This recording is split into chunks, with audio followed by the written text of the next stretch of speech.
Start में सबसे पहले हम लोग, मेरे पास एक ट्रे है जिसमें मैंने एक मेजरिंग टेप रखा है, एक थर्मोमीटर, केमिकल थर्मोमीटर, एक ग्लव्स, स्टाइल ग्लव्स और एक स्टेथोस्कोप, एक बेबी वेइंग स्केल और एक न्यूबॉर्न बेबी। अब सबसे पहले हम लोग इसमें बेबी का अवतार स्कोर देखेंगे। न्यूबॉर्न सिस्टम में अवतार स्कोर में 5 पॉइंट्स होते हैं। अपीयरेंस में होता है दिखावट, बच्चा किस तरह का दिख रहा है, उसका कलर कोड कैसा है। फर्स्ट डेट हम लोग उसका चेक कर लेंगे, उसके एवरीडे उसका बॉडी का क्या पोजीशन है, दिखावट कैसा, वो रो रहा है या नहीं रो रहा, हम लोग वो देखेंगे। एक्टिविटी देखेंगे, बच्चा मूव अच्छे से कर रहा है कि नहीं, उसका कौन सा हाथ मूव नहीं कर, या किसी हाथ में कोई प्रॉब्लम है। और एक्सप्रेशन हम लोग देखेंगे, उसका एक्सप्रेशन रेट कितना है। अब इसका नॉर्मल रेंज हम लोग देखेंगे। सबसे पहले एपिलियंस, अगर बच्चा पूरा ब्लू है तो बच्चे में सीवियर प्रॉब्लम है और हो सकता है वो डेथ भी कर चुका है। अगर बच्चे का हाथ और पैर ब्लू है और पूरा बॉडी पोस्चर पिंक है या हल्का रेड में है तो हम लोग समझेंगे कि बेबी को हल्का खतरा है और हल्का गंभीर स्थिति में वो है, पूरी तरीके से स्वस्थ नहीं है। अगर बच्चा पूरा पिंक है, पूरा हल्का पिंक है या फिर हल्का रेड में है तो हम लोग समझेंगे कि बच्चा पूरी तरह से स्वस्थ है और ठीक है। उसके बाद हम लोग बच्चे का पल्स रेट चेक करेंगे। अगर पल्स रेट में हमें कोई पल्स नहीं आई है, कोई चीज़ पल्स रेट में नहीं आ रही है तो समझेंगे कि बच्चा वीक कर गया या उसे गंभीर कोई प्रॉब्लम है। अगर हमें पल्स रेट में उसका बीट 100 बीट पर मिनट से कम है तो उसे प्रॉब्लम है, वो पूरी तरह से स्वस्थ नहीं है। अगर 100 बीट पर मिनट से ज़्यादा है तो पूरी तरह से स्वस्थ है और बच्चा ठीक है। उसके बाद हम लोग देखेंगे कि बच्चे का फेस का पोजिशन कैसा है। अगर बच्चा कोई मूवमेंट नहीं कर रहा है, ना रो रहा है, ना अपना आइस ओपन कर रहा है, ना छींक रहा है तो समझेंगे वो रिस्पॉन्स नहीं दे रहा है तो वो बच्चा गंभीर स्थिति में है या फिर वो स्वस्थ नहीं है या डेथ कर गया है। अगर बच्चा हल्का सा मूवमेंट कर रहा है, थोड़ा बहुत रोया, फिर शांत हो गया, फिर रोया, शांत हो गया, फेस में उतना मूवमेंट नहीं है तो हम लोग समझेंगे कि बच्चे को प्रॉब्लम है, वो पूरी तरीके से स्वस्थ नहीं है। उसके बाद अगर बच्चा पूरी तरीके से रो रहा है, स्वस्थ है, बार बार छींक भी रहा है और पूरा फेस का मूवमेंट कर रहा है तो हम लोग समझेंगे कि बच्चे पूरी तरीके से स्वस्थ है और वो ठीक है। उसके बाद हम लोग एक्टिविटी देखेंगे। अगर बच्चा कोई किसी प्रकार का मूवमेंट नहीं दे रहा है, ना उसका पैर मूवमेंट दे रहा, ना लेग, ना फेस, ना उसका बॉडी पोस्चर, किसी प्रकार का मूवमेंट नहीं दे रहा है, वो गंभीर स्थिति में है या फिर बच्चा डेथ कर गया है। अगर बच्चा हल्का मूवमेंट दे रहा है, पैर उठा रहा है, फिर बैठ या फिर हाथ थोड़ा बहुत मूवमेंट दे रहा है तो भी उसे प्रॉब्लम है, पूरी तरीके से स्वस्थ नहीं है। अगर बच्चा पूरी तरीके से मूवमेंट कर रहा है, अपने लेग को, हैंड को या फिर बैक पोर्शन में बॉडी के पोर्शन को मूवमेंट अच्छी तरीके से कर रहा है, इसमें बच्चा स्वस्थ है और ठीक है। उसके बाद हम लोग रिस्पायरेशन चेक करेंगे बच्चे का। अब वो थोड़ा सा ब्रेथिंग नहीं ले रहा है, थोड़ा सी सांस नहीं ले रहा है, इसमें बच्चा वीक कर गया है या बहुत ज़्यादा ही सीवियर कंडीशन है। अगर बच्चे का 100 ब्रेथ पर मिनट से कम है तो बच्चे को प्रॉब्लम है, वो पूरी तरीके से स्वस्थ नहीं है। अगर बच्चा स्ट्रॉन्गली रो रहा है, उसका expiration rate 100 breath per minute से 110 के बीच में है, इतनी बच्चा स्वस्थ है और ठीक है। अगर बच्चा थोड़ा सा भी सांस नहीं ले रहा है और उसे प्रॉब्लम हो रहा है, इट मीन्स बच्चा डेथ कर गया या फिर उसे बहुत ज़्यादा प्रॉब्लम है। अगर बच्चा 30 से 60 ब्रेथ पर मिनट से कम ले रहा है तो उसे थोड़ा बहुत प्रॉब्लम है, पूरी तरह से स्वस्थ नहीं है। अगर बच्चा अच्छे से रो रहा है, ठीक से सांस ले रहा है और उसका रिस्पायरेशन रेट 30 से 60 ब्रेथ पर मिनट के बीच में है, इट मीन्स बच्चा पूरी तरीके से स्वस्थ है।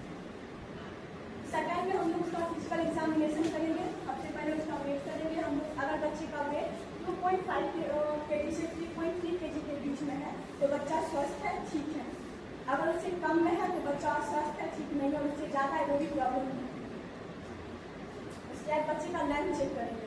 लेंथ 19.3 से 20.9 तक इंचेस में रहना चाहिए, उससे ज़्यादा भी हो सकता है लेकिन उससे कम ठीक नहीं है।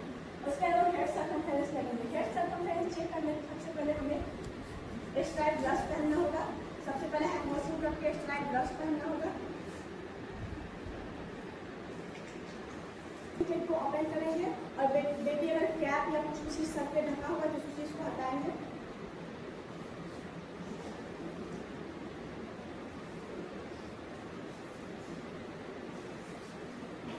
इस तरीके से बेबी के हेड के सेंटर में मेजरिंग टेप एक कॉर्नर पर रखेंगे और दूसरे एक फिंगर से वहाँ पे मेजरिंग टेप को पकड़ेंगे। हल्का सा बेबी को उठा के नीचे की ओर से लेते हुए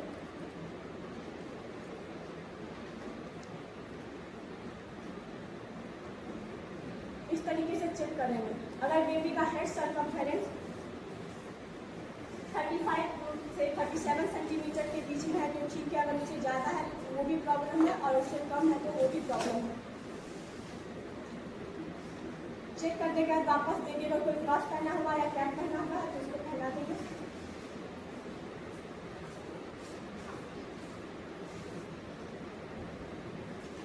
फिर बेबी का हम लोग चेस्ट सर्कमफेरेंस चेक करेंगे। उसके लिए बेबी के ऊपर जो भी कपड़ा हो उसको हटाना पड़ेगा।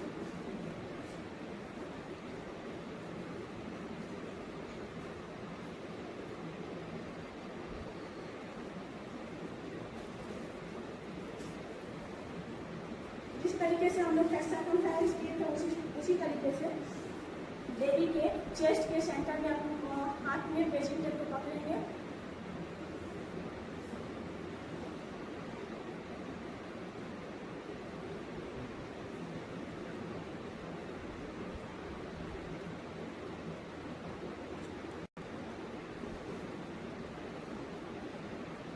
इस तरीके से फिर हम लोग चेक करेंगे कि बेबी का चेस्ट सर्कमफेरेंस कितना है।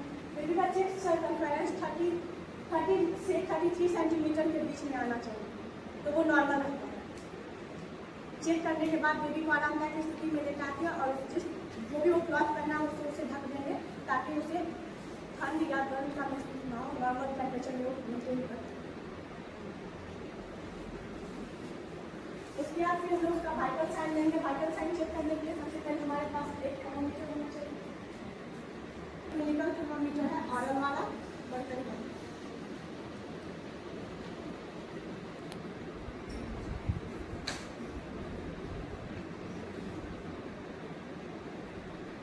जैसे कि अभी हमने टेम्परेचर चेक किया, नॉर्मल टेम्परेचर बेबी का 97.7 डिग्री फ़ारेनहाइट से 99.5 डिग्री फ़ारेनहाइट तक रहना चाहिए। अगर उससे ज़्यादा है तो हम लोग समझेंगे कि बेबी को फीवर है, और उससे कम है तो प्रॉब्लम है। नॉर्मल रेंज है 97.7 डिग्री फ़ारेनहाइट से 99.5 डिग्री फ़ारेनहाइट। उसके बाद बेबी का हम लोग हार्ट रेट चेक करेंगे, और हार्ट रेट नॉर्मल होता है 100 से 110 बीट पर मिनट।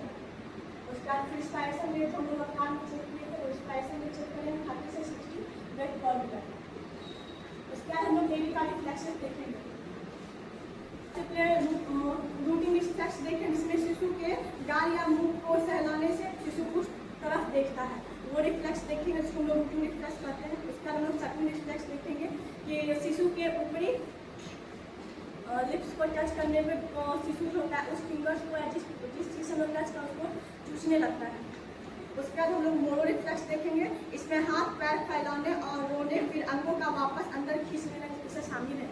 जैसे कि पीपल इसमें शिशु इसमें रोता है, हाथ पैर बाहर की तरफ फेंकता है, फिर खुद का खुद हाथ पैर अपना मोड़ देता है, मोर रिफ्लेक्स, इसको मोर रिफ्लेक्स कहते हैं, वो देखेंगे।